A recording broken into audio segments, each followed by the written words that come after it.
ఒక్కొక్క దేవత లోపల ఒక్కొక్క ప్రత్యేకత ఉంటుంది. మనకు ఉండేటటువంటి 33 కోట్ల దేవస్థానంలో మగ దేవతల్లో ఉండే ప్రత్యేకతలు, ఆడదేవతలు ఉండే ప్రత్యేకతలు, అన్ని దేవతల్లో ఉండే ప్రత్యేకతలన్నీ ఒక తొన్న తేజోరాశి అయితే వచ్చేటటువంటి ఆ దివ్యశక్తే ఎల్లమ్మ తల్లి.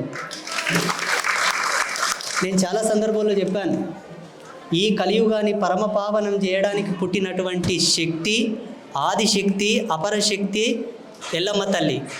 ఎందుకంటే ఎల్లమ్మ తల్లి అందరినీ చూస్తుంది. శుచి అశుచి, ఆచారం, మడి, పద్ధతి ఏది లేకపోయినా కళ్ళు దాగిపోయి బొట్టు పెట్టిన ఆమె వరం ఇస్తుంది.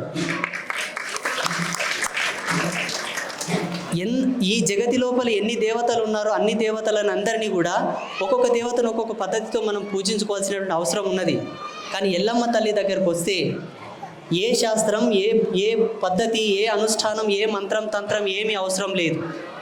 అమ్మకు బండారు బొట్టు పెట్టి పిలిచినా పలికేటటువంటి తల్లి ఎల్లమ్మ తల్లి. ఈ తల్లి పాదాల దగ్గర మనమందరం కలిసాం ఈరోజు. అది నా అదృష్టం.